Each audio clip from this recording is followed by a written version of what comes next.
Muito bem, meus irmãos e irmãs, muito boa noite, graça e paz do Senhor Jesus. Bem-vindos à nossa quinta reformada. Mas é isso, nós estamos aqui, né, nessa noite para falar sobre esse tema, esse assunto que frequentemente surge e recentemente até por causa, né, desse ressurgimento do conflito no Oriente Médio, que o conflito no Oriente Médio é assim, todo ano tem um, né? E nesse meio, né, nessa situação, como em todas as outras, os crentes ficam em polvorosa, né? Os crentes começam a dizer: tá aí, sinal se cumprindo, né? Israel é o relógio de Deus, ó, tá vendo, Deus está agindo no mundo, e a gente tem que ficar atento em Israel, e assim, muita gente, né, realmente está com as antenas totalmente ligadas para lá o tempo todo. E aí a nossa live é para falar sobre esse assunto, reverendo, se realmente, né, a gente pode considerar Israel como uma espécie de relógio de Deus. O que eles querem dizer por relógio de Deus? Que é o modo como Deus marca o tempo, né? Deus marca o tempo a partir de Israel, dos acontecimentos que se desenvolvem lá no Oriente Médio, que acompanhando aqueles acontecimentos, nós temos uma noção, ou teríamos, né, uma noção do que Deus está fazendo. Em geral, alguns intérpretes usam aquela passagem, né, que o Senhor Jesus menciona a famosa parábola da figueira. Nós temos isso, por exemplo, registrado no texto de Mateus 24, lá nos versículos 32 a 35, quando Jesus diz assim: aprendam a parábola da figueira. Quando já os seus ramos se renovam e as folhas brotam, vocês sabem que o verão está próximo. Assim também vocês, quando virem todas essas coisas, saibam que está próximo às portas. Em verdade lhes digo que não passará esta geração sem que tudo isto aconteça. Passará o céu e a terra, porém as minhas palavras não passarão. Então, essa passagem, em geral, é interpretada por aqueles que acham que Israel é mesmo o relógio de Deus do mundo, como se fosse uma menção a Israel, porque a figueira é um símbolo de Israel, né? A oliveira também, existem outras, mas a figueira é um símbolo da nação de Israel. Então eles estão falando, eles usam esse texto para dizer: olha, quando a figueira florescer outra vez, o verão está próximo. Como se fosse assim, quando Israel renascer, quando Israel voltar à terra da promessa, né? E aí isso aconteceu no entendimento desses irmãos lá em 1948, quando Israel de fato voltou pela ONU, né, ao Oriente Médio, e então teria sido o início do cumprimento da profecia parábola de Cristo sobre a figueira. E também eu vejo alguns intérpretes nessa mesma linha usarem essa palavra do verso 34, né, geração, quando ele fala: em verdade lhes digo que não passará esta geração sem que tudo aconteça. Eles dizem: geração aqui significa, outra vez, os israelitas, a nação de Israel como um todo, que sempre vai existir, que Deus preserva até o fim dos tempos. É basicamente esse texto que serve, né, de fundamento para a defesa de Israel como o relógio de Deus. Começando então a falar sobre isso, né? Qual a sua opinião, qual a sua visão sobre esse assunto dessa perspectiva? Ah, Leandro, eu acredito o seguinte, que quando Jesus se refere lá em Mateus, no Sermão Escatológico, à figueira, ele não tinha em mente a nação de Israel especificamente. Embora a figueira seja usada na Bíblia como um símbolo da nação de Israel, não quer dizer que toda vez que tem uma figueira, ou que aparece uma figueira na narrativa, que ali significa Israel. E é o caso.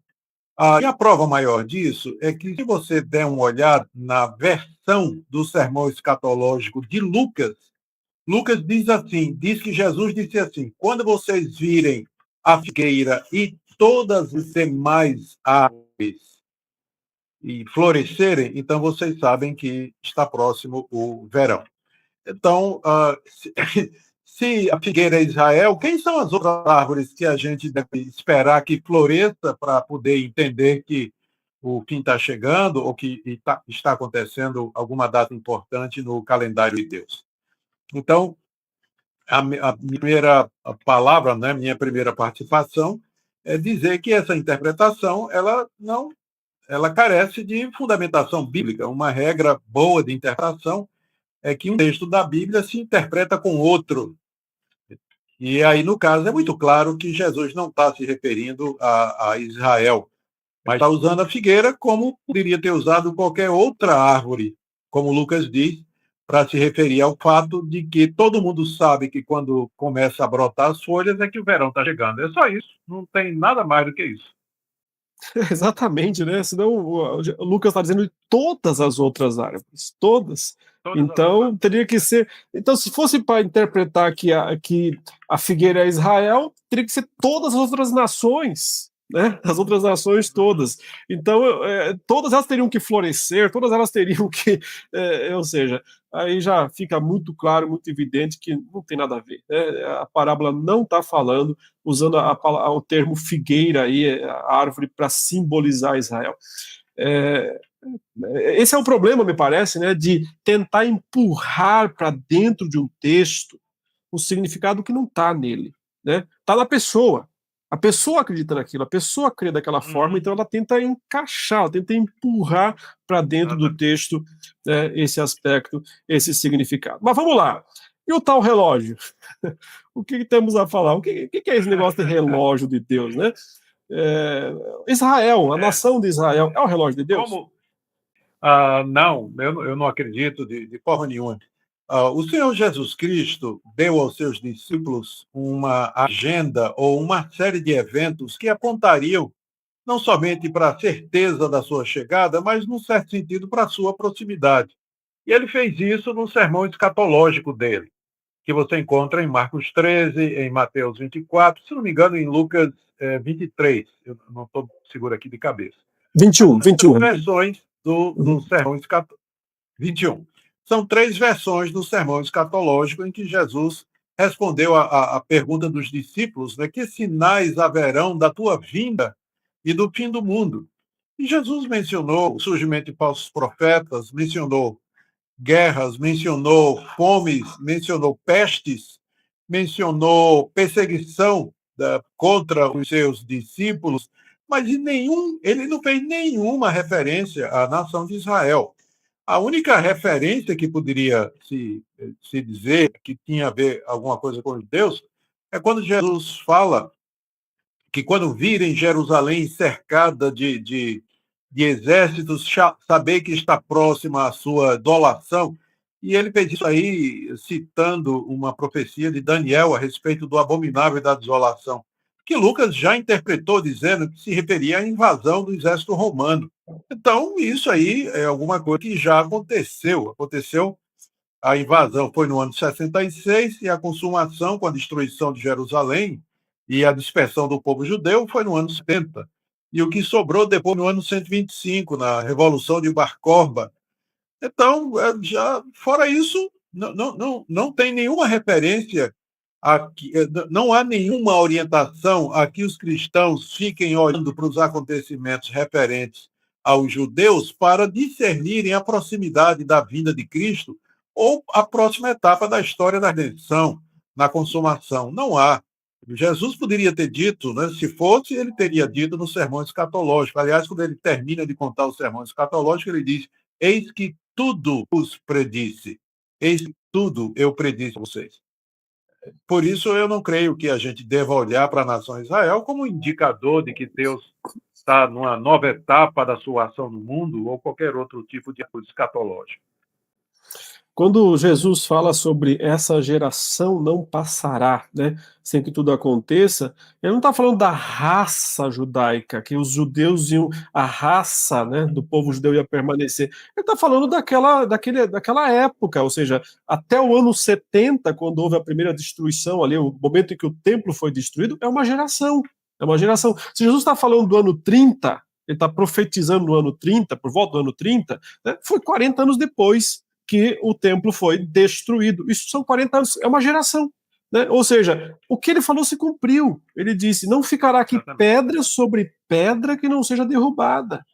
E tudo acontecerá nessa geração. A gente entende, né, da perspectiva profética, claro, que temos, digamos, ali na destruição de Jerusalém, uma espécie de fim do mundo em miniatura, né? Um espelho, e haverá a consumação, Sim. é o já, mas ainda não, né? Então, mas aconteceu lá, se cumpriu lá, o fato já é concretizado. Eu acho que o grande problema de muitos intérpretes é justamente ignorar os eventos do passado que já aconteceram.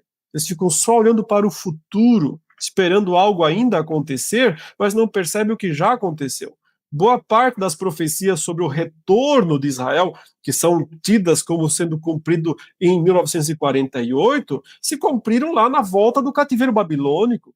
Elas foram profetizadas antes do cativeiro babilônico, Sim. né? E se cumpriram lá. Ou na vinda de Cristo e na destruição de Jerusalém no ano 70. Né? Essa questão da geração. Agora, se Deus tem um relógio, né, qual seria? Né, o que o texto de Mateus 24 diz? Né, e será pregado esse evangelho a todas as nações, então virá um fim. Ou seja, se tem um ponteiro aí que precisa ir até um determinado lugar e parar para marcar o tempo de Deus, não é a nação de Israel, não é? Mas é o evangelho. O irmão não acha que essa fixação de muitos crentes com Israel não enfraquece, né, o valor que é dado ao evangelho? Eu acho que sim, porque tem muitos cristãos, boa parte, né? Uma vez que eles têm essa ideia de que Israel é o relógio de Deus e que Israel ainda é aquele povo eleito, escolhido de Deus e que Deus ainda tem grandes coisas a realizar em prol de Israel, muito esforço e muita mão de obra, muitos recursos são canalizados para a nação de Israel como nação étnica. Esse movimento é chamado de sionismo, e ele é muito forte, inclusive nos Estados Unidos, já foi mais, né? Mas ainda é muito forte nos Estados Unidos e aqui também no Brasil, especialmente por parte dos nossos irmãos pentecostais, que adotam uma escatologia dispensacionalista. Então, muita ênfase em Israel, viagens a Israel, caravanas para Israel, vendo lá a terra como se fosse uma terra santa e com algumas propriedades até miraculosas, o óleo da unção de Israel e por aí vai, não é? Então, isso de fato dispersa a atenção dos crentes. Nós deveríamos estar evangelizando não somente a nação de Israel, mas o mundo todo e pregar o evangelho. Os judeus precisam se converter. O apóstolo Paulo disse que chorava, lamentava pelos seus contemporâneos judeus, porque eles tinham zelo de Deus, mas sem entendimento. E o apóstolo Paulo disse que, se possível, daria a vida dele pela salvação dos seus contemporâneos judeus, o que prova que os judeus estão perdidos, sem Cristo. O judeu que não crê em Jesus Cristo, ele é igual a qualquer outra pessoa de qualquer outra raça. Sem Cristo não há possibilidade de salvação, nem para o judeu e nem para o gentio, para aqueles que não são judeus. Judeu sem Cristo, ele não pode entrar no reino de Deus de acordo com o ensino claro da Escritura toda. Então, de fato, sim, essa concentração desproporcional na nação de Israel enfraquece o testemunho do Evangelho. E tem outra coisa também, Leandro, que também é preocupante. Deixa de ver que nessa guerra que está havendo lá no Oriente Médio, faz com que os cristãos tomem partido, né? E deixem de ver que, às vezes, tem sim atos de guerra ou tem algum tipo de sofrimento que Israel inflige aos palestinos. E nós devemos orar pela paz de todas as nações. Devemos orar pela paz de Israel, pela paz no Oriente Médio, pela cessação desse conflito e estar dispostos a reconhecer quando existem, ou quando há violência feita quer pelos palestinos ou pelos judeus. Isso tem que ser visto e notado pelos cristãos. Às vezes o que acontece é que os cristãos parecem fechar os olhos para as realidades da guerra. Quando tem guerra, né, eu sei que às vezes boa parte de Israel está se defendendo, mas às vezes a defesa é desproporcional ou acaba atingindo também civis, e tem essas pessoas que são mortas e que não são militares. Eu sei que acontece, mas eu estou dizendo que a gente não devia por amor, né, esses que têm esse grande amor à nação de Israel, não deviam fechar os olhos para a realidade que acontece lá na Palestina.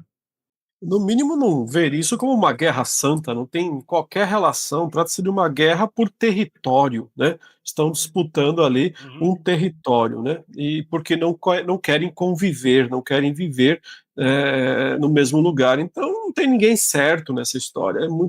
É muita é, é muita falta de entendimento, né, das pessoas não perceber isso e encarar, né, tomar um partido aí de uma maneira fanática. Eu vejo com muito problema esse fanatismo dos crentes brasileiros, americanos também, com Israel, porque eu acho que de fato isso deixa o evangelho de lado. Até porque, né, boa parte das pessoas realmente acha que Deus tem um outro plano para Israel.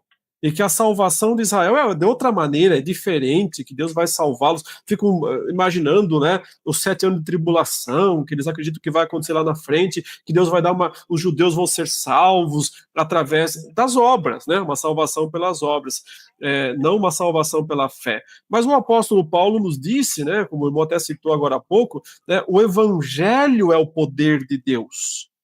Romanos 1,16, para a salvação de todo aquele que crê, primeiro do judeu e segundo do grego. Ou seja, antes de tudo, para quem Deus mandou o evangelho? Primeiramente para o judeu. Então, como é que o judeu não é alvo do evangelho? Como é que vai ter outra solução, outra oferta, se Jesus Cristo veio para os judeus, como salvação para eles? Para que eles creiam. Depois, segundo o que o apóstolo Paulo trabalha em Romanos 11, em Efésios 2 também, pela misericórdia, Deus nos incluiu, nós, os gentios, na salvação dos judeus, né? Porque Jesus veio para salvar os judeus pelo seu sacrifício, ele é o Sim. Cordeiro de Deus. Então, nós, né, gentios, fomos incluídos nessa salvação que é para os judeus, mas não significa que os judeus ficam de fora, que eles não têm chance, né? O evangelho é para eles, para a salvação deles. Então, se as pessoas querem ajudar Israel, não é mandando dinheiro para eles construir arma para atacar os palestinos, né? Se quer ajudar Israel, é mandando missionários para lá para pregar o evangelho para os judeus, porque eles têm que ouvir a palavra e serem salvos, né? O evangelho é o relógio de Deus, não é a nação de Israel.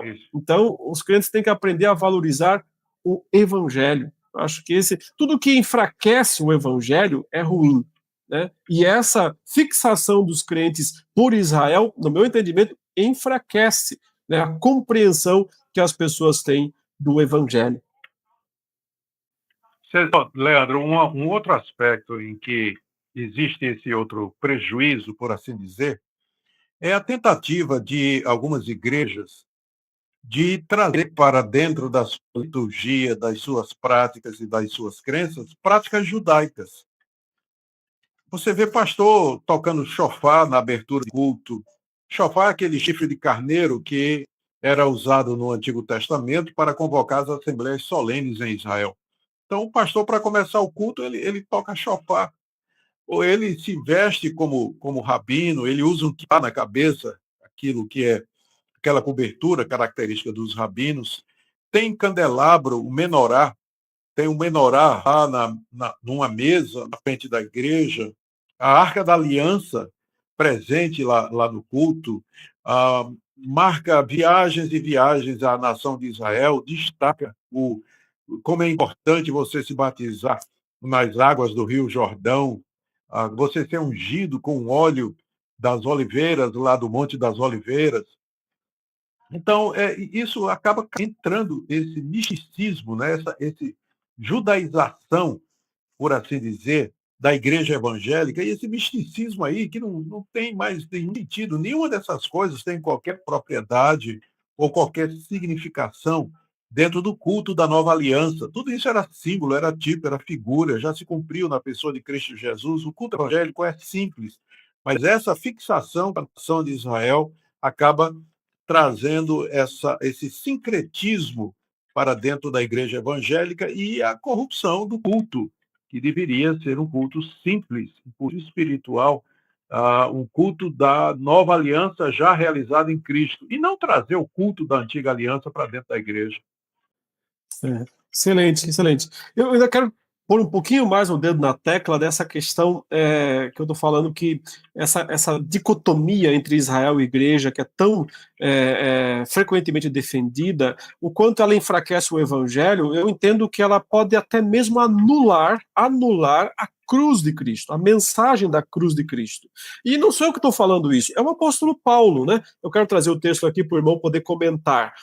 O famoso texto de Efésios 2, quando o apóstolo Paulo está falando, né, um pouco que eu já antecipei, dizendo: Deus nos incluiu na salvação que ele preparou para os judeus através de Jesus Cristo. Porque Paulo fala, eu vou ler aqui para os irmãos em casa acompanharem, poder abrir suas Bíblias e acompanharem, em Efésios 2:11, Paulo fala de nós, os gentios, ele fala: portanto, lembrem-se de que, no passado, vocês, gentios da carne, chamados incircuncisão por aqueles que se intitulam circuncisão, que é feita na carne por mãos humanas, naquele tempo vocês, no caso nós, né, os gentios, estavam sem Cristo, separados da comunidade de Israel e estranhos às alianças da promessa, não tendo esperança e sem Deus no mundo. Mas olha como as coisas mudaram a partir de Cristo. Mas agora, em Cristo Jesus, vocês, né, nós, os gentios, que antes estavam longe, foram aproximados pelo sangue de Cristo. Fomos levados para perto dos judeus. Porque ele é Cristo, né? É a nossa paz. E aí vem essa expressão aqui que é tão, né, esquecida. De dois povos, quais são os dois povos? Gentios e judeus. Ele fez um só. E na sua carne derrubou a parede de separação que estava no meio, a inimizade. Né? E Paulo vai dizer que ele fez isso lá no verso 16 pela cruz, e reconciliasse ambos em um só corpo com Deus por meio da cruz, destruindo a inimizade por meio dela. Então, ou seja, se havia dois povos separados, gentios e judeus. E Deus trouxe os dois num único corpo, que é o corpo de Cristo. Né? Um só povo agora, cristãos. Quando os crentes hoje insistem em separar, não, judeu fica para lá, cristão fica para cá. Ou seja, Deus tem uma salvação para o cristão que é pela fé, que é pela graça, mas tem outra para o judeu que é diferente. Dessa maneira não está destruindo o que a cruz, né, fez, porque o texto fala que a cruz derrubou o que separava os dois povos. Aquelas ordenanças, aqueles rituais, aquelas coisas todas que a cruz eliminou. Não tem o risco, então, né, de eliminar o poder da cruz de Cristo quando se faz essa separação, essa dicotomia? Sim, está muito claro. Esse texto aí de Efésios 2, ele é claríssimo. E só quem não quer enxergar, só quem está tão enraizado nessas ideias aí, Deus sabe quais são os motivos, é que não consegue perceber a clareza disso aí. A separação que havia entre judeus e gentios era exatamente aquelas leis que foram dadas e que a gente chama de leis cerimoniais e leis civis, que caracterizavam Israel como nação e que caracterizavam o culto do Antigo Testamento. Eram leis referentes ao sacrifício de animais, referente ao sacerdócio levítico, referente às ofertas, às libações que eram oferecidas no templo, e tudo isso era exclusivo da nação de Israel. Os gentios não podiam entrar no templo.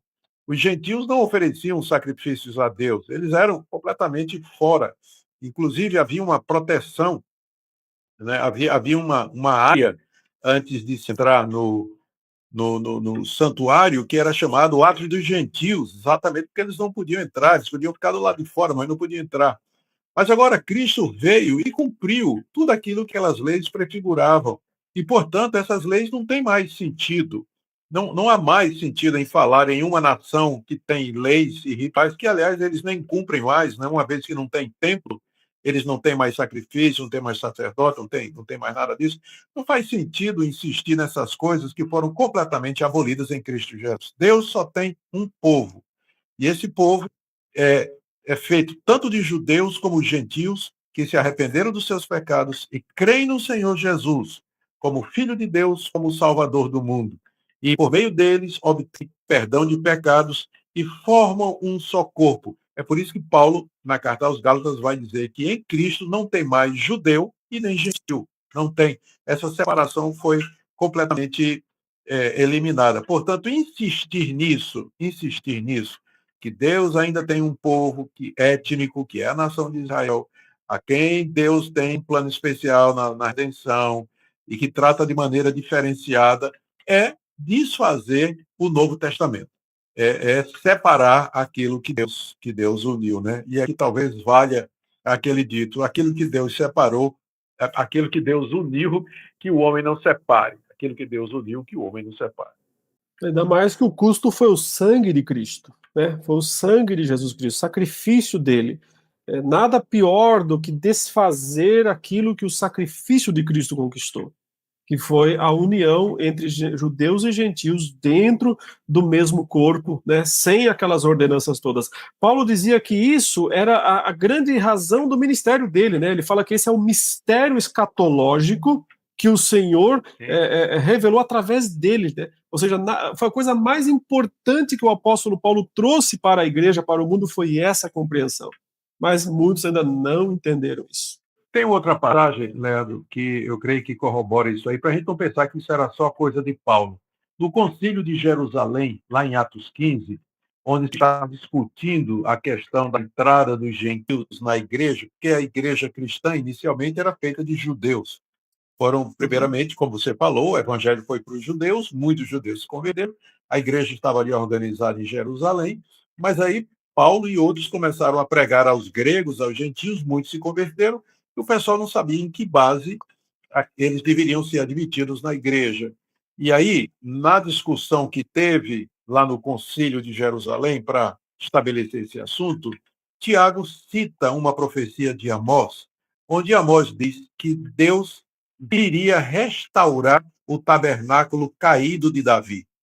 E que muitos que seguem essa linha de interpretação dizem que se refere ainda ao futuro, quando Cristo, descendente de Davi, ele virá se sentar no trono de Israel.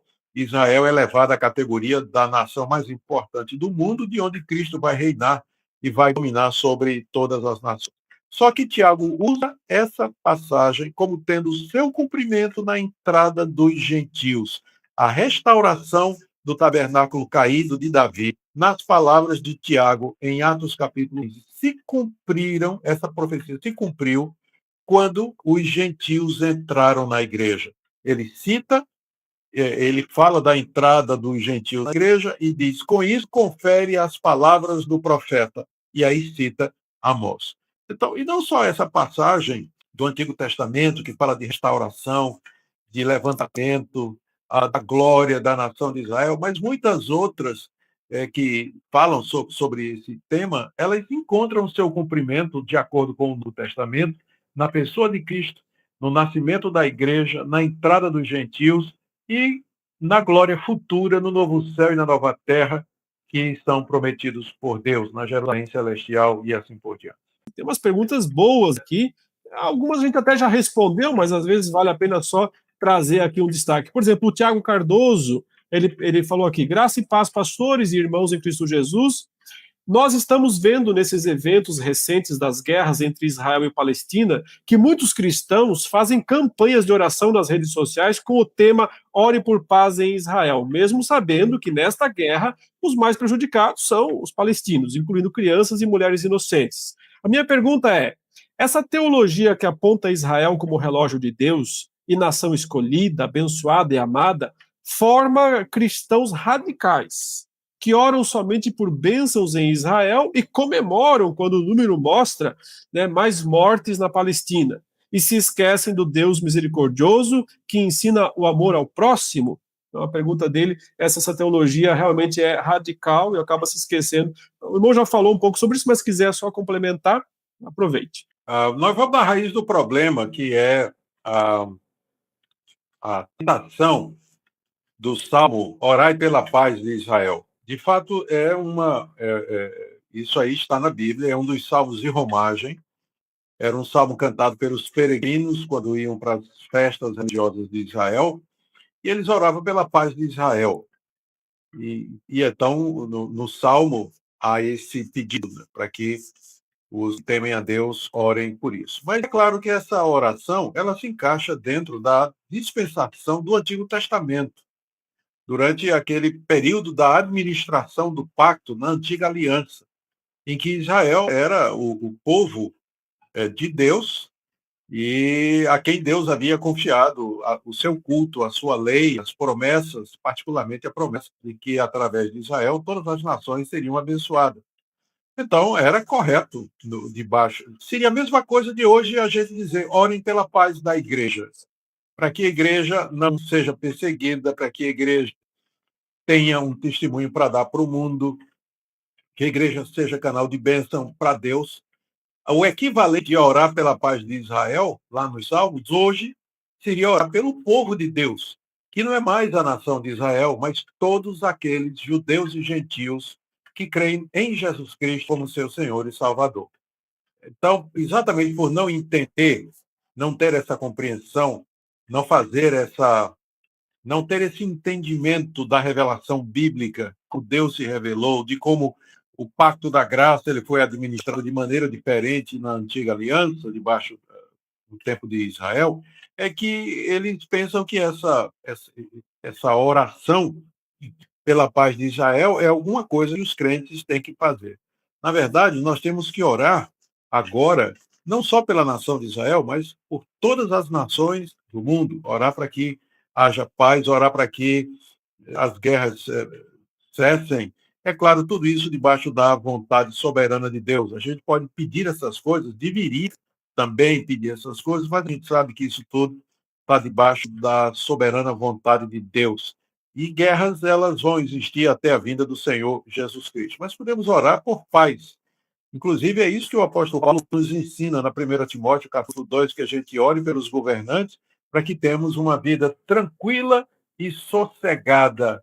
Ou seja, é justo orar por paz, para que a igreja possa se desenvolver, crescer e alcançar o mundo com a sua mensagem.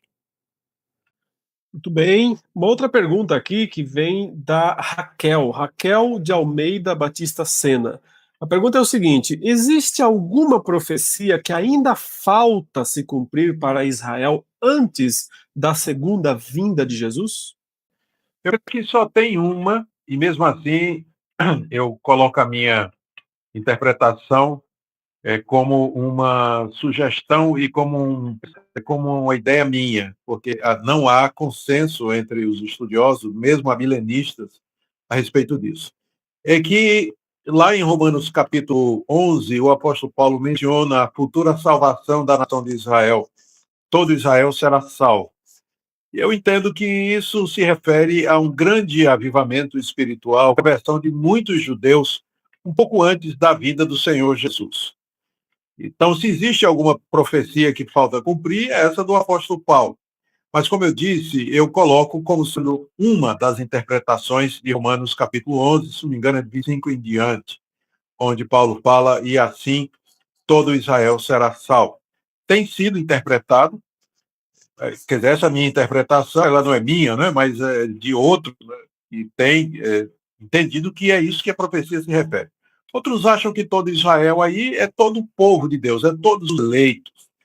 E a gente não tem muita certeza, mas se tiver alguma profecia que falta cumprir, no meu entender é só essa, porque todas as outras já se cumpriram. A terra, Deus já deu à nação de Israel, em Josué capítulo 21, final do capítulo, está dito que Deus cumpriu tudo o que ele tinha prometido com respeito à terra prometida. A restauração de Israel se cumpre como nação quando ele retorna do cativeiro babilônico. A promessa de que um filho de Davi se sentaria no trono para todo sempre. Cristo está exaltado, sentado no trono do universo. Ele tem todo o poder no céu e na terra. Quem é que vai negar isso? Qual é o cristão que nega isso? Cristo já reina. Então, tudo que Deus prometeu a Israel já se cumpriu, já se cumpriu. Faltando, talvez agora, o reconhecimento do Messias próximo da vinda dele, quando Cristo vier em glória, que haverá, segundo o meu entendimento, esse grande avivamento espiritual. Como eu disse, é a minha posição, não coloco de forma dogmática e só digo, se tiver alguma promessa a se cumprir, seria essa daí. minha De visão. qualquer forma, né, se isso acontecer, não seria uma salvação distinta do Evangelho, né? Ou seja, seria necessário que os judeus em massa, num período aí que antecedesse a volta de Cristo, crescem no Evangelho, talvez por pregações, por missionários enviados E para se eles. Seria tornam isso? cristãos. Exatamente. Uhum. Aí se Exatamente. cumpriria Quando talvez o judeu aquela se ideia. converte, ele vira a igreja. Uhum, uhum. Isso Quando o judeu se manteria converte, o. ele vira igreja. Ele faz parte da igreja. Isso não enfraqueceria o valor do evangelho, né? Não seria um plano B, né? O evangelho não seria um hiato ou um parêntese de Deus, né? Seria eu não vejo problema também. Eu me pergunto isso frequentemente, se pode acontecer algum avivamento em Israel antes do fim dos tempos. Eu digo, claro que pode, né? Se Deus, na sua soberania, querer que aconteça, né? Isso sem dúvida nenhuma pode acontecer. Mas a gente não pode nunca, né, colocar Israel para fora do evangelho, deixar Israel com uma outra alternativa de salvação e de relacionamento com Deus que não seja através da cruz de Cristo. Porque através da cruz de Cristo o Senhor providenciou salvação para os judeus e nos colocou na salvação deles. Então, acho tão interessante isso, porque o que nós temos é o que primeiro foi dado a eles. E é verdade que muitos judeus rejeitaram a Cristo. Mas o argumento de Paulo, né, nesses capítulos 9, 10 e 11 de Romanos, é muito claro. Ele diz, mas tem judeu salvo até hoje. Eu sou o que, por acaso, Paulo fala? Eu sou chinês? Né? Eu sou judeu. Então, eu não estou falando mal dos chineses aqui, por favor. Mas ele fala, eu sou judeu, sou benjamita, né? Da tribo de Benjamim, então eu sou israelita. E Deus está salvando os israelitas. E ele fala, inclusive, que historicamente, né, Deus salvou os verdadeiros israelitas, que eram aqueles da promessa e não necessariamente do sangue. Alguns eram do sangue também, mas não necessariamente do sangue. Por isso que fica difícil essa interpretação também de a gente, né, fechar a questão, ou é isso ou é aquilo. Né, quando ele fala em todo Israel, e assim todo Israel será salvo. Porque esse todo Israel, né, tem que incluir, me parece, os dois remanescentes. O remanescente dos gentios e o remanescente dos judeus. Talvez crescendo um pouco no fim dos tempos, seria ótimo, né? Se esse remanescente crescesse um pouco no fim dos tempos, para a gente ver, de fato, né? Muito judeu crente, seria maravilhoso isso. Mas não, a gente não poderia chamar de todo Israel cada judeu que estiver vivo na terra no momento da volta de Jesus. Porque o próprio Paulo disse que não são todos os do sangue que são de Israel, né? E também isso não seria todo Israel, porque seria apenas todos os judeus vivos naquele momento. Ou seja, se um judeu morreu um dia antes de Cristo voltar, ele está fora dessa possibilidade, né? Não necessariamente, se ele crê em Jesus, ele está dentro. Então, né, tá valendo. Mas esse aspecto do avivamento no fim dos tempos, dos judeus, né? Eu sei de igrejas, né, de denominações, inclusive, que têm se organizado para mandar missionários para Israel para pregar o evangelho. Seria uma boa alternativa? Eu creio que sim.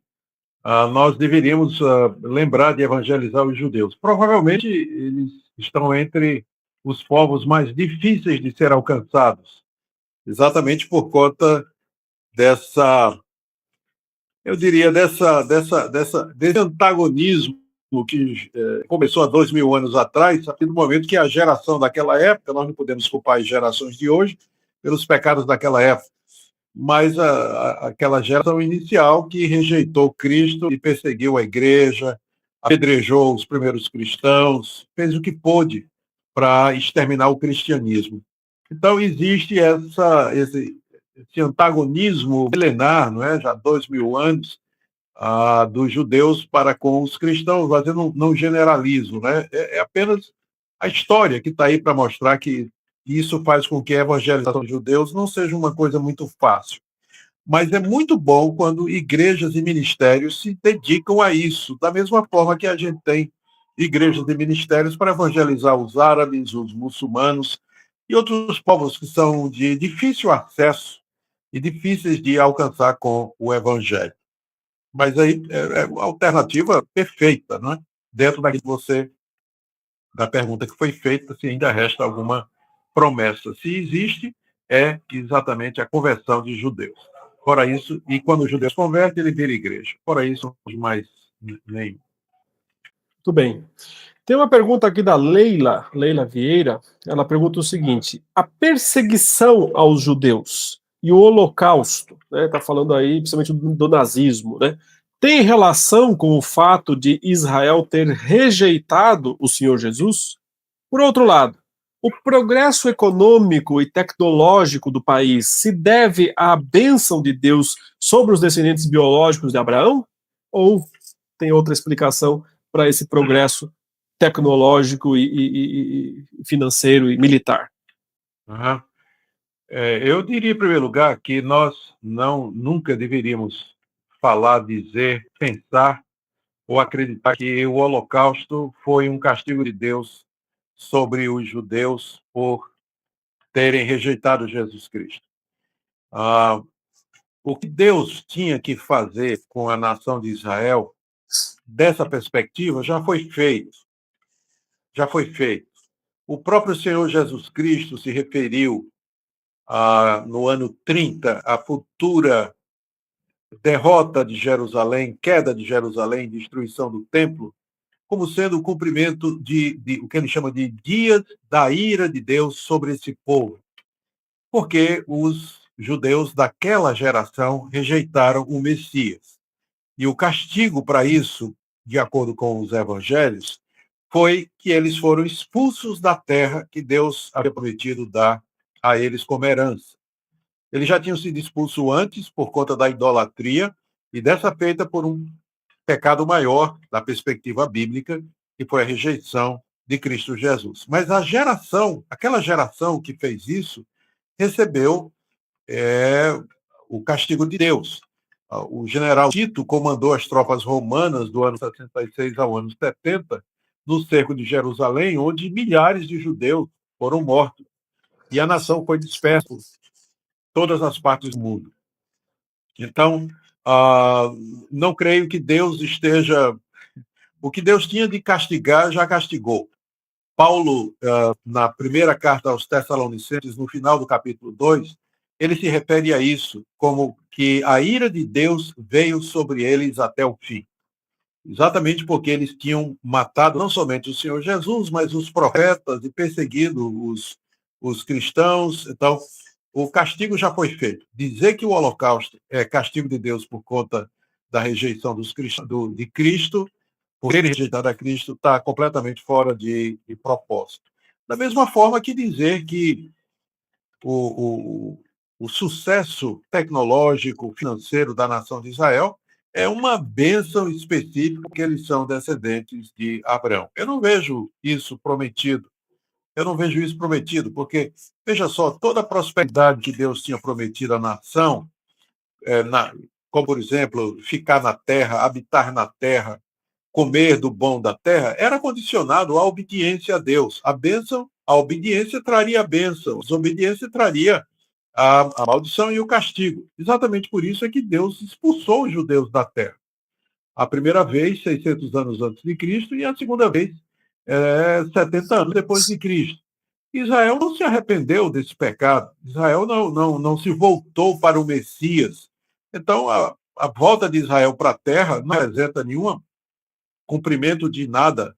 Simplesmente tem que ser entendido sociologicamente, historicamente, politicamente, militarmente, mas não teologicamente. Não tem mais significado dentro da história da redenção.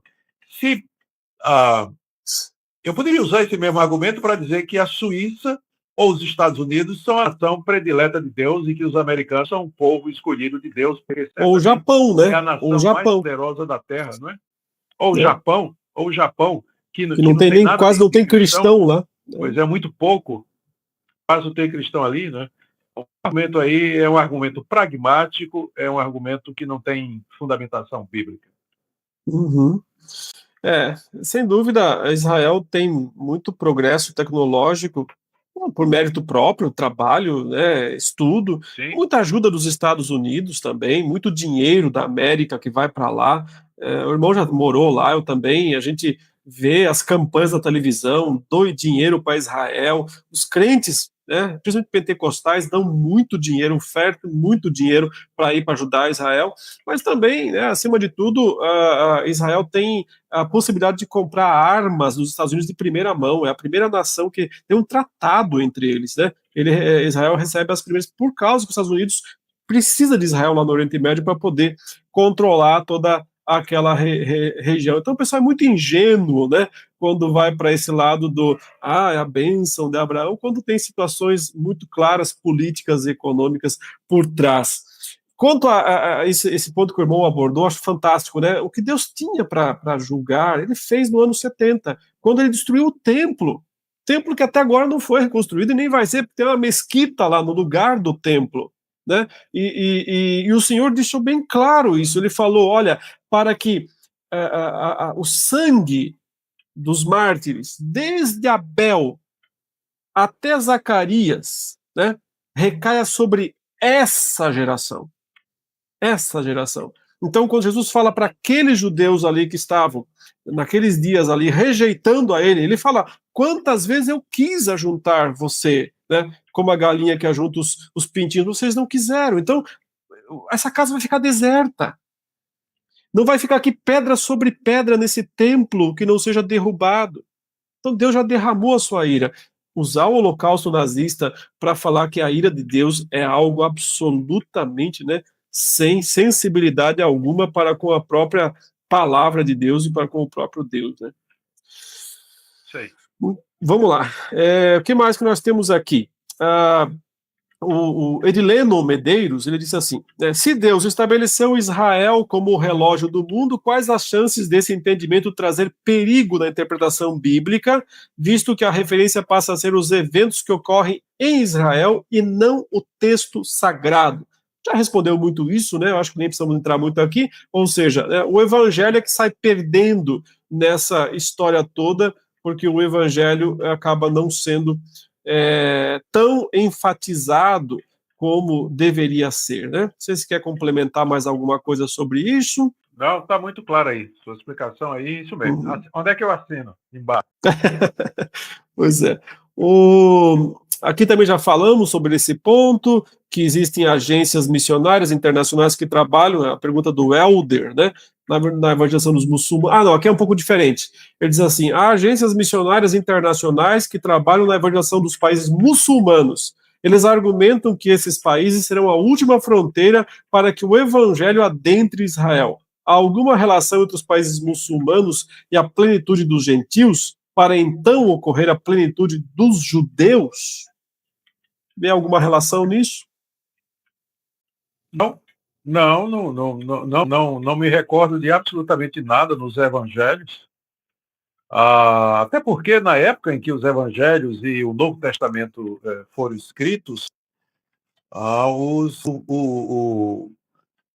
os ismaelitas, que são os ancestrais dos árabes hoje, estavam meio que perdidos lá no próprio Oriente, né? Um povo sem muita expressão, e não são nem mencionados no Novo Testamento, não há nenhuma menção a não ser a Ismael, feita pelo apóstolo Paulo em Gálatas e na carta aos Romanos. Fora isso, não há nenhuma menção.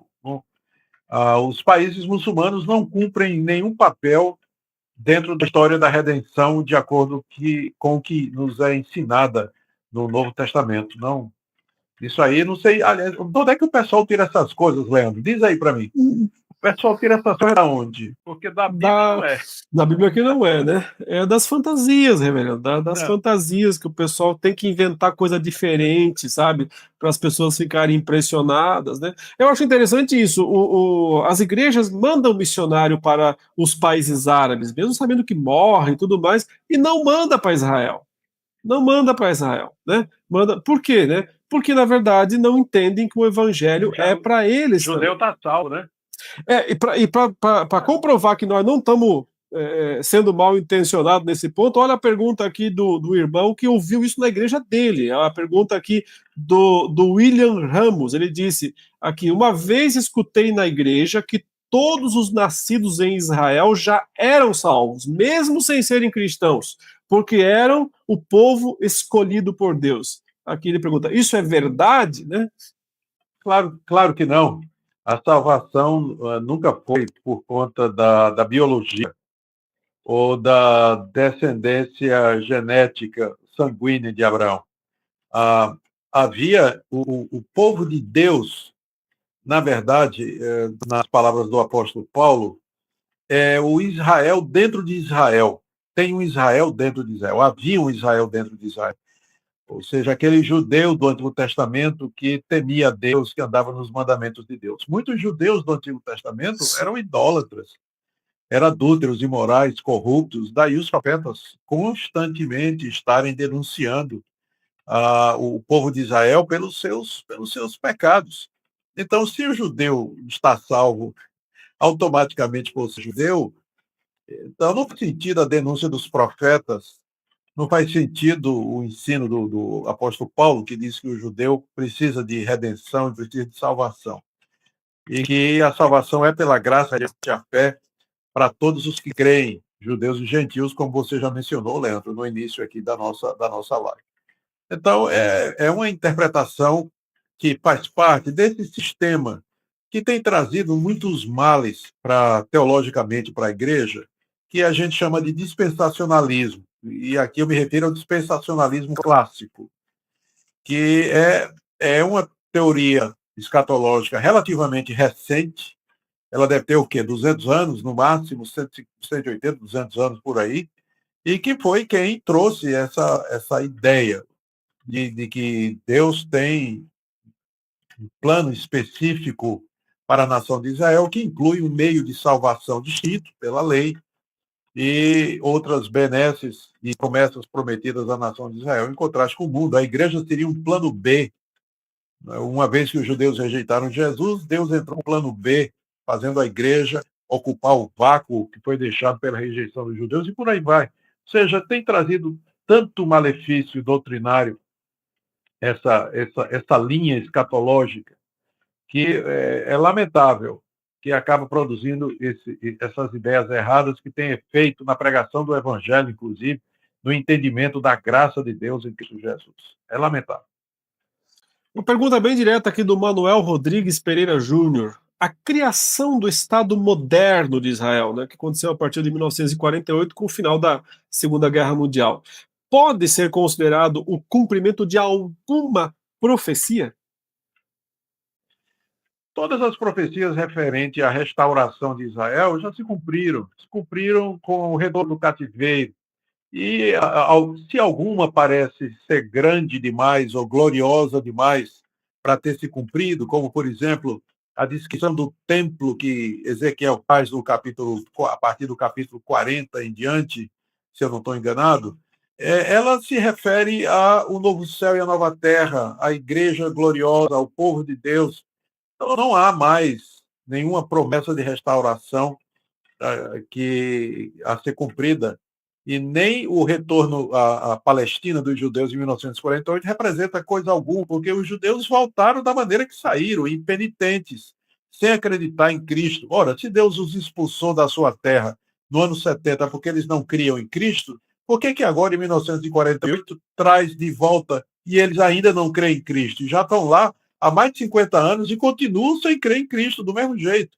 Então você vê que não tem nada teológico, não tem nada a ver com o evangelho, absolutamente. Como eu disse, é um evento que tem que ser entendido politicamente, historicamente, demograficamente e sociologicamente, mas não mais teologicamente. Isso mesmo. O Thales aqui, Thales Marconi, falando assim: Israel e a igreja, então, é a mesma coisa? Lá no céu seremos todos iguais ou Israel, por exemplo, o apóstolo Paulo, Moisés, etc., serão tratados diferente ou terão algum benefício ou algo diferente de nós? Então, Thales, a gente acabou de falar agora há pouco, né? O Senhor derrubou o muro que separava os dois povos e todos serão tratados pela sua resposta a Cristo.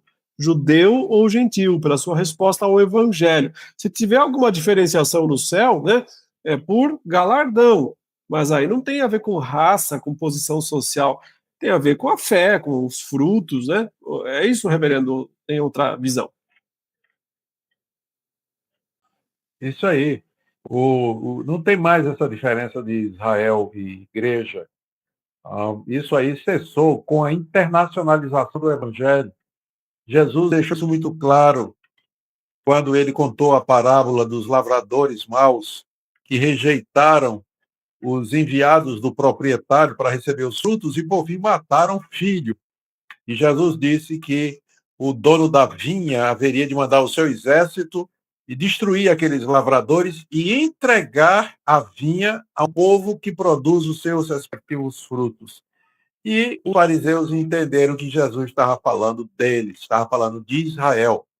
E é isso mesmo que a parábola dos lavradores maus quer dizer, que Deus estava tirando o reino da nação de Israel por conta da rejeição do Messias e entregando a outro povo que desse o seu fruto. E esse outro povo aí é o povo espiritual, a igreja, feita de judeus e gentios, todo lugar que professa o nome de Jesus Cristo.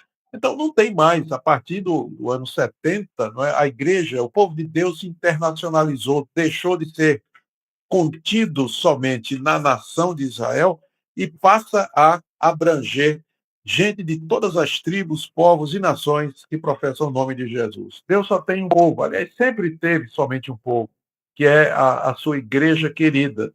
A igreja do Antigo Testamento estava dentro de Israel e a igreja do Novo Testamento ela está no mundo. Muito bem, muito bem. Uma pergunta que vem do chat também, né? Por que a escatologia que vê Israel, é a pergunta do Mário Orozco, por que a escatologia que ele fala lá da Colômbia, né? O Mário Orozco lá da Colômbia, por que a escatologia que vê Israel como relógio de Deus ganhou tanta popularidade? Porque ela se tornou a escatologia do movimento pentecostal.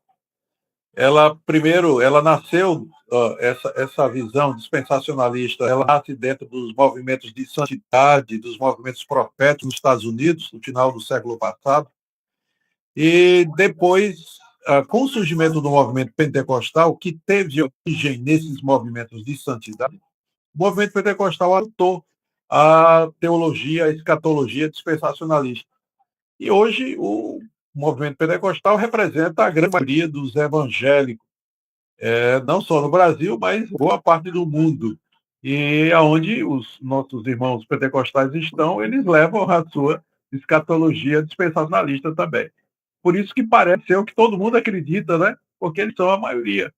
Mas a razão da popularização é porque é a escatologia, o dispensacionalismo clássico é a escatologia do movimento pentecostal. Eu acho também porque as pessoas querem ver coisas concretas acontecendo. É difícil viver pela fé, né? É difícil crer, né? Como diz, né? Como quem vê o invisível. Não, elas querem ter, elas precisam tocar em coisas, elas precisam pegar em coisas, elas têm que enxergar. E aí, quando tem esse discurso, né? De que, olha, tá lá, o povo voltou, 48, a nação voltou lá para a terra da promessa, né? Tá se cumprindo, Jesus está voltando, está voltando. Parece que a intenção até é boa, né? A intenção é tentar despertar essa fé, essa certeza do cumprimento das promessas que Jesus está voltando, mas o faz sob bases erradas, né? O faz com o entendimento bíblico distorcido. Né? A gente não precisa dessas coisas. Né? Nós temos que crer no que a Bíblia diz e ponto final. Não precisa de ter sinais acontecendo à nossa volta, né, para ter certeza que Jesus vai voltar. Ou a gente crê porque ele disse que vai voltar, ou a gente não crê. A gente precisa de muleta, né, para fé. Não, a fé não precisa de muleta, a fé é fé e ponto final. Acho que esse é um dos elementos também que acaba tornando tão atrativo, tão popular essa crença, né, mesmo sem ter fundamentação bíblica. Muito bem. É um aspecto bem interessante isso aí. Eu creio que explica também. Correto. Ok, a gente está caminhando para o final aqui, reverendo. Uma pergunta ainda aqui da Nayane Medeiros, né? Paz a todos, boa noite. Existe algum fator relacionado ao Evangelho com as causas para uma história de tantos conflitos em Israel? Por que tem tantos conflitos lá? Então, a pergunta dela, e isso também chama a atenção das pessoas ao redor do mundo, é porque sempre tem guerra lá. Então, é porque é a Terra Santa, é porque Israel está lá, é porque Deus está de olho. Né? É isso mesmo ou tem outras explicações? Existem outras explicações mais simples e que estão mais próximas dos fatos. Israel, aquela região toda ali da Palestina, era ocupada pelos judeus até o ano 70 e, vamos dizer, até o ano 125, quando, então, eles foram definitivamente expulsos da terra. E os judeus se tornaram peregrinos pelo mundo afora. Colônias judaicas se formaram na Espanha, se formaram no norte da África, na Europa, enfim, os judeus se espalharam pelo mundo todo. E quando eles saíram lá da Palestina, que era a terra dos seus pais, a terra que Deus deu a Abraão como promessa, quando eles foram expulsos de lá, a terra foi ocupada por outros povos. Outros povos vieram e ocuparam aquela região ali, claro. Né? Ela passa a ser ocupada pelos palestinos, que era o nome que passou a se dar àqueles que foram morar na terra que era antes dos judeus. Em 1948, uma decisão da ONU devolve a Israel o direito de ocupar aquela terra. Só que, quando os judeus voltam para lá, encontram os palestinos. Os palestinos dizem, mas peraí, essa aqui é minha terra, eu nasci aqui. Meu pai nasceu aqui, meu avô, meu bisavô, gerações, eu estou morando aqui. Por que eu vou sair? Eles foram expulsos daqui há quase 2.000 anos atrás e agora querem entrar na terra? E aí, naturalmente, os palestinos resistem à presença judaica lá e os judeus acham que eles têm o direito à terra. E essa é a raiz de todo esse conflito, né? Raiz de todo esse conflito. Então, eu creio que essa é a melhor explicação. Não tentar achar uma explicação teológica, uma vez que nós já dissemos que Israel, como nação, já cumpriu o seu papel dentro da história da redenção. Muito bem, reverendo. Acho que por hoje é só. Nós conseguimos responder a maior parte das perguntas, né? Sintetizamos, juntamos várias aqui para tentar responder. Né? Esperamos que os nossos queridos que nos acompanham aí, mesmo tendo posições diferentes, opiniões diferentes, né, tenham aproveitado algo do que nós pudemos tratar. Pode dar suas últimas impressões aí, alguns conselhos para esses irmãos nossos aí que nos acompanham e que talvez, né, tenham todas essas preocupações na cabeça sobre Israel, o que está acontecendo, o que não está acontecendo. O que o senhor diria, né, para esses nossos queridos, como um conselho pastoral aí para a gente finalizar esta live? Apenas isso, que procure embasar o seu pensamento sobre a nação de Israel e sobre a realidade hoje no que diz a palavra de Deus. O Novo Testamento fala muita coisa a respeito do que deveria acontecer durante esse período entre a primeira e a segunda vinda de Cristo, que é o tempo que nós estamos vivendo aqui. Estude a carta de Paulo aos Romanos, particularmente os capítulos de 9 a 11, também Romanos capítulo 4, a carta aos Gálatas toda, e procure perceber que o povo de Deus é composto daqueles que creem no Senhor Jesus. E se o judeu não crer em Jesus, ele não é parte do povo de Deus, não tem vínculo mais nenhum com as promessas de Deus.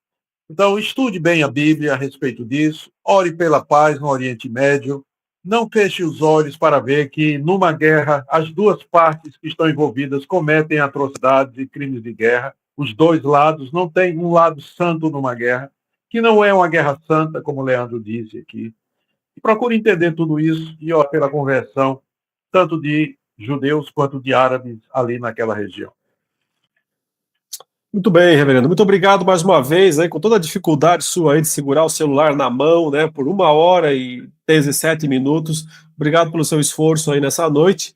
E obrigado a todos também que nos acompanharam nessa live. Que Deus abençoe a todos. Né? Uma ótima noite e fiquemos com Deus.